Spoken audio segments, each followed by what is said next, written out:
పెద్దయినా నమస్తే. ఏ ఊరు? మా దుద్యాల. దుద్యాల. చూస్తేనే రైతులాగా ఉన్నావు. ఏ రైతువేనా? రైతునే. రైతు. ఓకే. ఎన్ని ఎకరాలు ఉంది పొలం? పొలం కూడా 2-3 ఎకరాలు. మరి 2-3 ఎకరాలు తీసుకున్నాక ఇంకేం చేస్తాం సార్ మేము? ఓకే. మరి రుణమాఫీ జరిగాయా?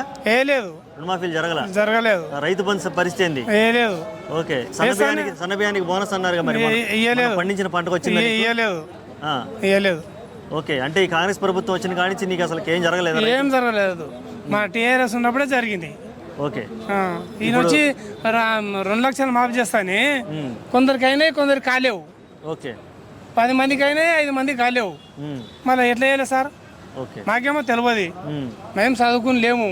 మేము పొద్దున్న లేచి గొసి పెట్టుకొని 4 కట్టేటోళ్ళం మేము. మాకేమో తెలియదు ఇవన్నీ. ఈయన వచ్చినప్పటి నుంచి ఇప్పుడు మొత్తం ఇదే చేసిండ్రు. వచ్చి అంతా 11 నెలలు అవుతుందో, 12 నెలలు అయింది. మరి మేము బాగా చేసాం సంవత్సరం అంతా అని చెప్పి విజయోత్సవాలు కూడా జరుపుకున్నారు. ఇక గుట్టల పంటి చెట్ల పంటి అన్ని రోడ్లు వేసుకుంటా అది వేసుకుంటా అదే పని పట్టిండు. ఇవాళ ఇది గూల్పాలంటే కొన్ని కోట్లు కట్టిండ్రు వాళ్ళు. గూల్పాలంటే ఎంత అవసరం అయితే సార్? ఓకే. మాకు గిట ఇప్పుడు మేము గిట మాకు అయితే కేసీఆర్ ఉన్నప్పుడే సంతోషం. జేబుల్లో పైసలు లేవు సార్, ఇప్పుడు చాలా మాట లేవు. ఓకే. ఆయన 6 నెలలకు మంచిగా మాకు 2 ఎకరాలు 3 ఎకరాలు ఉండే కానీ మాకు పైసలు వేస్తుండే. వచ్చిన అక్కడికి 2000, 10,000, 5,000 మా వద్ద ఉంటుండే. ఇప్పుడు లేవు. పైసలు లేకుండా అయినాయి. ఇప్పుడు ఈయన వేస్తాను వేయలేడు. ఈ నెల ముందల నెల ఫస్ట్కు జనవరి మార్చి అంటే నాకు చదువుకుని లేను. నేను చదవలేను. చదివింటేనా ఇంకా 4 ముచ్చట్లు లెక్క చెప్తుంటే కానీ నేను చదవలేను. చదవనందుకు చదవపైన ఏముంది, ఇప్పుడు అవగాహన ఉంది కాబట్టి ఇప్పుడు నాకు తెలిసిన కాడికి నేను చెప్తున్నా అంతే. ఇప్పుడు మరి తెలంగాణ తల్లి విగ్రహాన్ని మార్చడం నీకు ఎలా అనిపించింది అసలు?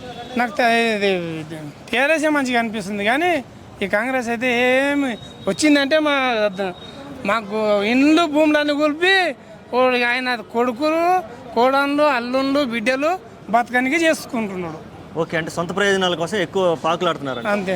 మరి నిన్న చూస్తే రైతులు అరెస్టులు చేసి పెట్టారు కదా జైల్లో.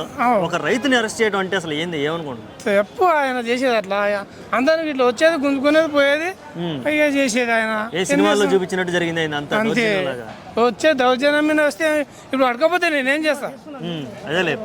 పోలీసులు పట్టుకపోయినంటే నేనేం చేయలేను. అవును. పోలీసులు పట్టుకపోయినంటే మనం ఏం చేయలేము. మాయల పట్టుకపోయినంటే నేనేం చేయలేను. పట్టుకపోతున్నారు, కొడుతున్నారు, కాలు రేటలు మా నొప్పులు లేచిపోయినాయి. మావి కావు, మాకు రాయము కానీ వేరే జరిగిన విషయం చెప్తున్నాం అంతే. రేవంత్ రెడ్డికి కాంగ్రెస్ ప్రభుత్వానికి ఏం చెప్పాలనుకుంటున్నాం? అసలు ఏం చెప్పినా అతను ఏం చెప్పిన పనులు మాత్రం చేసుకోమే లేదు.